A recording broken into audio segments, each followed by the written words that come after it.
Hi everybody. आप सभी का ऑनलाइन प्लेटफॉर्म जीएस कर्मी योगी पे बहुत बहुत स्वागत है। हम अपनी पिछली कक्षा में जहाँ पे छोड़े थे उसी क्रम में हम आज आगे बढ़ते हैं और जानकारी दे देते हैं कि उत्तर प्रदेश सरकार ने जो लोग अभी नहीं जान पाए हैं वो लोग अब क्लास देखकर जानकारी जुटा लें और जान लें कि जो यूपी होमगार्ड में एज रिलैक्सेशन को लेकर के चर्चाएं चल रही थी, ट्विटर कैंपेन किए थे आप सभी लोग, उसको सरकार ने बढ़ा दिया है। तो आपका पोर्टल फिर से खुलेगा, ऑनलाइन पोर्टल फॉर्म भरने का फिर से खुलेगा। जो लोग उस समय ज़्यादा एज हो जाने की वजह से फॉर्म नहीं भर पाए थे, फॉर्म नहीं फिल कर पाए थे, वो लोग आप यूपी होमगार्ड का फॉर्म फिल कर दें। बहुत बड़ा मौका है। उत्तर प्रदेश सरकार ने आप सभी लोगों को ये बहुत बड़ा मौका दिया है, तो आप सभी लोग उस मौके का फायदा उठाइए, नजाकत को भांपते हुए, और अपनी जिंदगी में एक सुनहरा मौका मिला है, उसको अपने मौके को का अच्छे से फायदा उठाएं, अपने मौके का अच्छे से फायदा उठाएं और जिंदगी में अपनी जिंदगी को खुशियों से रंगीन कर दें और अपने माँ बाप की जिंदगी को खुशियों से रंगीन कर दें, क्योंकि आप सभी लोग इतना मेहनत करते हैं। आपके माँ बाप को कितनी आस होगी, आप सभी लोग अपने आपसे कितनी आस रखते होंगे। चाहे जहां कोई हो मेरा भाई बहन, चाहे जहां उपस्थित हो, आजकल तो ऑनलाइन प्लेटफॉर्म है, मेरी क्लास जिस जिस तक पहुंच रही है, सब लोग मेहनत करिए और यूपी होमगार्ड का फॉर्म जो लोग नहीं डाले हैं प्लीज जरूर डाल दीजिएगा। और उत्तर प्रदेश पुलिस का जो फॉर्म भरा जा रहा है उसके लिए भी हम बहुत जल्द पीवाईक्यू करवाना शुरू कर देंगे। फॉर्म पहले फिल हो जाए, फिर एग्जाम डेट आ जाए, एग्जाम डेट को देखते हुए जीएस जितना है पीवाईक्यू, यूपी पुलिस का जो पीवाईक्यू है जीएस का, वो हम सॉल्व करेंगे। किसका कराएंगे? जीएस का। ठीक है, उसकी भी जिम्मेदारी मेरी है। लेकिन उससे पहले मेरी जिम्मेदारी ये है कि यूपी होमगार्ड का सिलेबस मैंने जो फ्री शुरू किया है, ये फ्री में है, एकदम फ्री। इसके लिए हम कोई शुल्क नहीं ले रहे हैं, निःशुल्क है। तो मेरे दोस्त, मेरे भाई, मेरे बहना, अधिक से अधिक फायदा उठाइए। अब इससे बड़ा मौका कुछ नहीं। आपके दोनों हाथों में लड्डू। एक तरफ तो सरकार ने इतनी बड़ी वैकेंसी दी है, दूसरी तरफ फ्री में क्लास मिल रही है, तो दोनों हाथ लड्डू खाओ, जिंदगी में एंजॉय करो, और फ्री में क्लास मिल रही है। और आप सभी लोग मेरी क्लास लीजिए, नोट्स बनाइए। नोट्स नहीं बना रहे हो आप लोग, बहुत लापरवाही कर रहे हो, और टाइम पास मत करो मेरे दोस्त इधर उधर। अब और जब फ्री में मिल रहा है, पूरा सिलेबस कंप्लीट करेंगे। यूपी होमगार्ड का जो सिलेबस हम पढ़ा रहे हैं उसमें सबसे पहले हम उत्तर प्रदेश शुरू किए थे, यूपी स्पेशल शुरू किए थे। यूपी स्पेशल जो है आपके सभी उत्तर प्रदेश के सभी परीक्षाओं में पूछा जाता है, तो सबका ध्यान रखते हुए शुरू किया था। खासकर आपके सिलेबस में है, और आपके सिलेबस में यूपी स्पेशल से सबसे ज्यादा क्वेश्चन पूछा जाएगा। तो मेरे दोस्त, मेरे भाई, मेरे बहना, अब आप अपना कान खोलकर और अच्छे से सुन लीजिए, ठीक है, कि अब मौका नहीं है आपके पास। हम टॉप 10 क्विज करवाने से आपका एग्जाम बहुत बेहतरीन नहीं हो पाता। सिर्फ क्विज करेंगे, हम अपनी तरफ से सलाह देते हैं। मानना या ना मानना आपकी मर्जी है, मैं जबरदस्ती नहीं मनवा रहा हूँ, लेकिन इतना सलाह जरूर दे रहा हूँ कि जब सिलेबस कंप्लीट नहीं है तो आप टेस्ट में क्या टेस्ट दोगे? दिल से बताना, सच्ची बताना कि आप कहीं सिलेबस नहीं कंप्लीट किए हो और डायरेक्ट क्विज देने आ गए, तो आप कैसे क्विज दोगे? यही सीधा सीधा बात है कि आप तुक्का मार रहे हैं, गेस लगा रहे हैं। भैया गेस काम नहीं करेगा, पेपर का लेवल बढ़ गया है। पहले वाली बात नहीं रही कि 5 रुपए लूसेंट, जो 5 रुपए की एक जनरल नॉलेज की बुक आती थी उससे भी हो जाता था ना। अब तो आपको पढ़ना पड़ेगा। तो ठीक है, और सिलेबस इतना हल्का नहीं दिया है यूपी होमगार्ड का जितना आप लोग समझ लिए। तो पढ़ लीजिए, फ्री में मिल रहा है। पिछली कक्षा में हम जहां छोड़े थे उसी क्रम में हम अपनी इस कक्षा में आपसे मुलाकात किए हैं और आपको पढ़ाएंगे उत्तर प्रदेश के प्रमुख मेले, महोत्सव एवं त्योहार। उत्तर प्रदेश का कौन सा मेला, कौन सा महोत्सव, कौन सा त्योहार कहाँ आयोजित किया जाता है, किस जिले में आयोजित किया जाता है, सबसे इम्पोर्टेंट है। सीधा सीधा लिखित दे रहे हैं, ठीक है, कि इससे क्वेश्चन पूछा जाएगा। आप ध्यान देकर पढ़िएगा। इधर उधर क्विज लगाओगे तो थोड़ा मिलेगा, 1 मिलेगा, 2 मिलेगा, ठीक है। और हमारे यहाँ पे पूरा सिलेबस ही उपलब्ध है, इतनी बड़ी क्लास है, इसी में से आएगा, मेरी गारंटी है मेरे दोस्त। तो भरोसा करिए, पढ़िए, आगे बढ़िए। आइए हम सबसे पहले पढ़ते हैं उत्तर प्रदेश में सर्वाधिक मेले कहाँ लगते हैं। अगर आपके पेपर में पूछा जाता है, ऑप्शन दे दिया उत्तर प्रदेश, आप क्वेश्चन आएगा सामने, उत्तर प्रदेश में सर्वाधिक मेले, सॉरी, उत्तर प्रदेश में सर्वाधिक मेले किस जिले में लगते हैं, दे दिया मथुरा, कानपुर, आगरा, कन्नौज। आप खटाक से जाओगे, कोई गलत लगा के चला आओगे, कोई जानकारी नहीं रहेगी। तो मेरे दोस्त ये जान लीजिए कि उत्तर प्रदेश में सर्वाधिक मेले कहाँ लगते हैं, मथुरा में लगते हैं। और सबसे कम मेले कहाँ लगते हैं, पीलीभीत में मिल लगते हैं। लेकिन अभी कुछ आंकड़ों का अभाव था, इसलिए हम भी एग्जैक्ट नहीं जानते हैं। और सबसे ज्यादा मेला कहाँ लगता है, मथुरा में, ये एग्जैक्ट आंकड़ा है। लेकिन जो सबसे कम लगता है वो पीलीभीत में ही लगता है।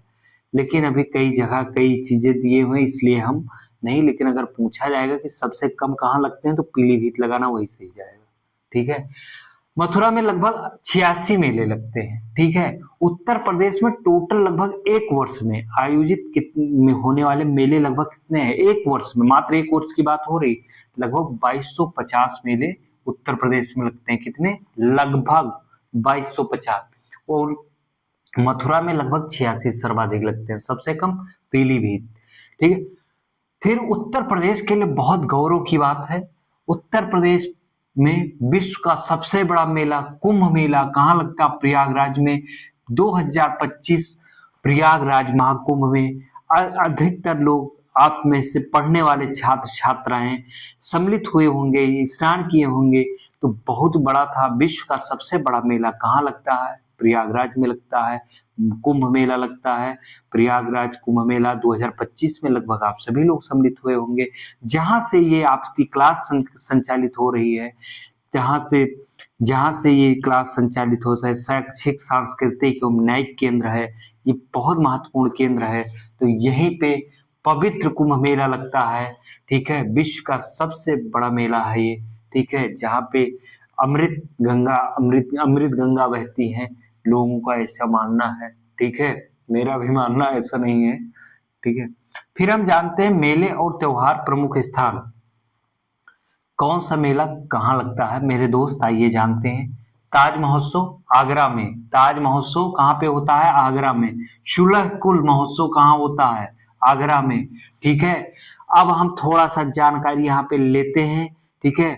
मुगल कालीन मुगल कालीन वैभव की पराकाष्ठा को समझने के लिए मुगल कालीन,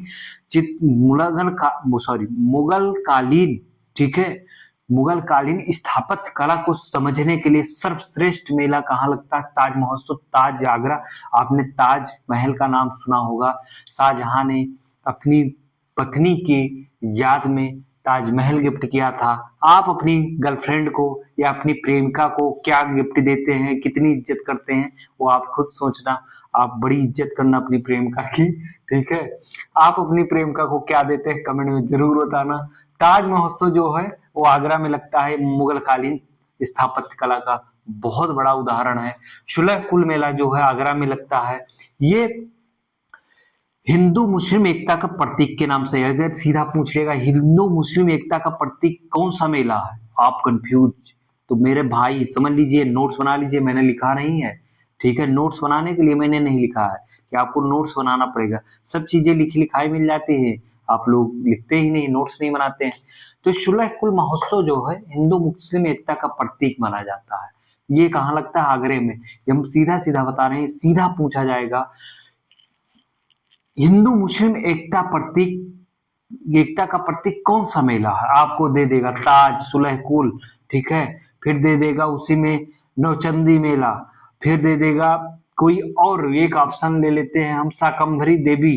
ठीक है। आप भैया पढ़े नहीं रहेंगे, क्विज कहाँ से इस लगाएंगे। तो मेरे दोस्त मेरे भाई कान खोल के सुनो, सुलह कुल महोत्सव ये हिंदू मुस्लिम एकता का प्रतीक महोत्सव कौन सा है, आगरा में लगता है, सुलह कुल है। कन्नौज महोत्सव कहाँ लगता है, कन्नौज में लगता है। लट्ठमार होली महोत्सव बरसाना और नंदगांव में मनाई जाती।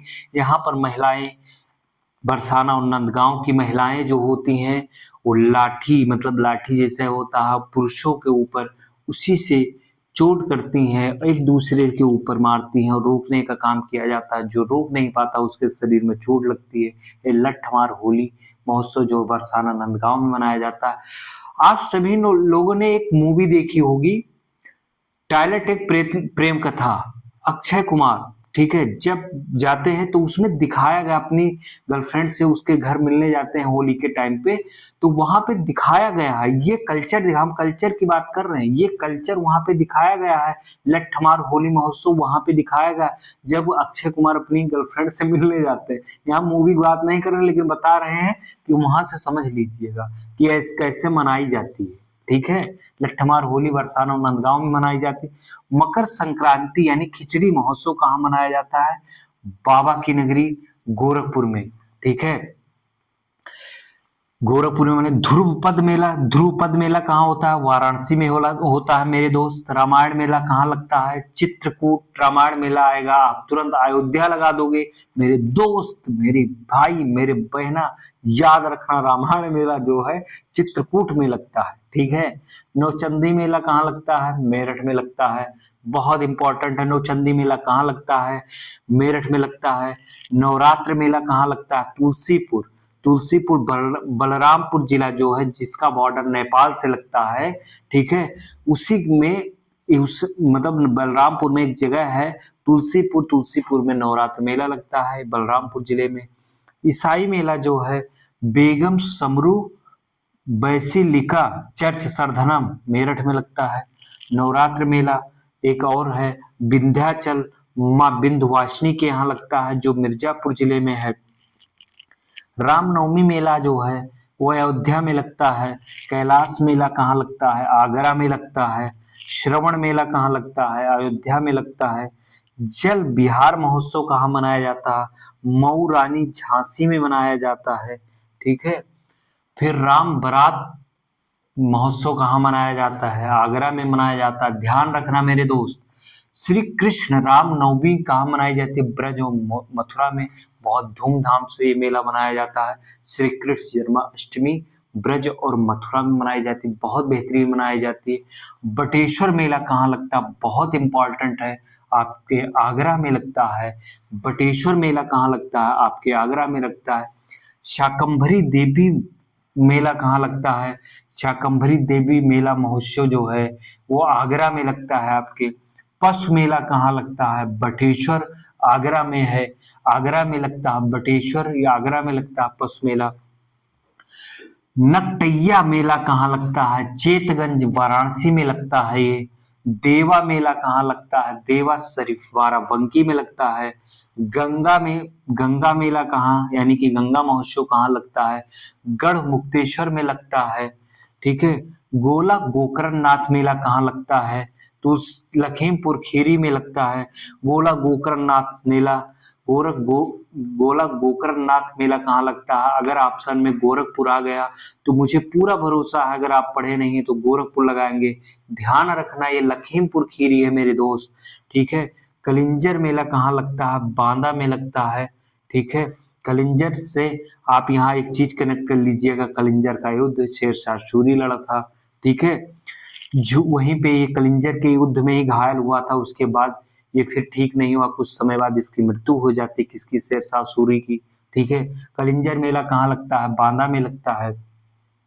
झूला मेला कहाँ लगता है? वृंदावन में लगता है, ठीक है। ददरी मेला कहाँ लगता है? बलिया में लगता है। कार्तिक पूर्णिमा में देव दीपावली कहाँ मनाई जाती है? वाराणसी में मनाई जाती है भाई मेरे। कहाँ मनाई जाती है? वाराणसी में मनाई जाती है। गोविंद साहब मेला कहाँ लगता है? अंबेडकर नगर में लगता है।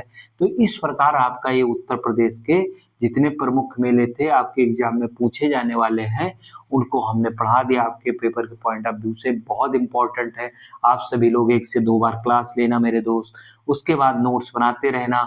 साथ साथ में नोट्स बने, ये इसलिए मैं कोई फास्ट स्पीड से नहीं पढ़ा रहा हूँ, नॉर्मल स्पीड में पढ़ा रहा हूँ, तो आप सभी लोग इसका फायदा उठाएं। और जब आपको एक के बाद एक क्लास में सब कुछ प्रॉपर मिल रहा है, जैसे सिलेबस दिए गए हैं हम उसी के अकॉर्डिंग धीरे धीरे चल रहे हैं, पर डे क्लास आपकी आ रही है एवरीडे, तो आप सभी लोग अब तैयारी करिए, जुड़ जाइए क्लास से, क्लास को अधिक से अधिक लोगों के पास शेयर करिए, ठीक है। और अब आपके पास टाइम नहीं बचा है, फॉर्म भरने के लिए पोर्टल फिर से खोल दिया जाएगा। आप सभी लोग, पोर्टल खुल गया है, फॉर्म भर दीजिए। जो ओवर एज हो गए थे, एज ज़्यादा हो गई थी, फॉर्म नहीं भर पाए थे, वो अब भर दीजिए। यूपी होमगार्ड में टोटल जो फॉर्म पड़े थे अभी तक, उसमें 25,30,000 पड़े थे। अब ये बढ़ के संख्या जानते हो कितनी हो जाएगी? 30 लाख प्लस हो जाएगी। तो कंपटीशन बहुत हाई होगा। तो आप सभी लोग अब कमर कस लीजिए, अपनी कमर का बेल्ट कस के बैठ जाइए और मेरी क्लास के साथ जुड़ जाइए, ताकि आप इस बार यूपी होमगार्ड का पेपर निकाल सकें। ठीक है, और बहुत अच्छे से एक बेहतरीन नौकरी ले लीजिए। ठीक है, इसमें आप सभी लोग शर्म कर रहे होंगे, बीएड बीएड करने वाले, कितनी बड़ी डिग्री बीएड होती है, बीटेक कितनी बड़ी डिग्री होती है, वो बीएड बीटेक करने वाले भी यूपी होमगार्ड का फॉर्म डाले हैं। ठीक है, जो आंकड़ा आया था 25,30,000, उसके उसी में लिखा हुआ था कि बीएड बीटेक धारी भी यूपी होमगार्ड का फॉर्म अप्लाई किया। आप सभी लोग शर्म कर रहे हो, फॉर्म डाले हो, पढ़ नहीं रहे हो। कि कोई पूछेगा किसके लिए पढ़ रहे हो? होमगार्ड के लिए। अरे भैया, होमगार्ड की वैकेंसी आई है, नौकरी आपको करना है, सैलरी आपकी जेब में जाएगी, सिलेक्शन पाओगे, क्यों आज शर्म करना भाई? किस काम? जो लोग यूपी होमगार्ड की नौकरी कर रहे हैं वो शर्म कर रहे हैं अपनी ड्यूटी का। आपको जो भी कर्तव्य मिला है, सामाजिक कर्तव्य जो कुछ भी मिले, ठीक है, वो उसका निर्वहन बहुत गर्व से करिए। कोई भी कर्तव्य मिला है आपको तो अच्छे से निर्वहन कीजिए। ठीक है, कोई काम ये ना सोचो कि यूपी होमगार्ड की नौकरी अरे भैया, जो नहीं पाया उससे पूछो। आपको के सामने वैकेंसी लगी हुई है, आप शर्म कर रहे हो, पढ़ नहीं रहे हो। क्यों नहीं पढ़ रहे हो? क्योंकि शर्म आ रही है आपको, और शर्म जब तक आएगी तब तक पढ़ नहीं पाओगे। शर्म को छोड़ो, अपने सिलेबस को कंप्लीट करो, फ्री में उपलब्ध है। ठीक है, तो जो फ्री में चीजें मिल रही हैं उसका फायदा उठाइए और बन जाइए यूपी होमगार्ड। उसके बाद आगे की अपनी क्षमताएं के अनुसार कार्य करते रहना। ठीक है, क्या सोच रहा है इतना भाई, मेरे दोस्त, मेरे बहना? ठीक है, तो सोचो मत अब मेरी इस क्लास के साथ जुड़ जाओ। और फिर अब हम इसी प्रकार हम अपनी क्लास में आप सभी की ऊर्जा को देखते हुए बहुत प्रसन्नता होती है। आप सभी लोग अपना प्यार जो दे रहे हैं बहुत अच्छा महसूस करते हैं। शेयर जरूर करिएगा, कमेंट करिएगा, लाइक करिएगा। ठीक है, अब चलते हैं। धन्यवाद। जय हिंद।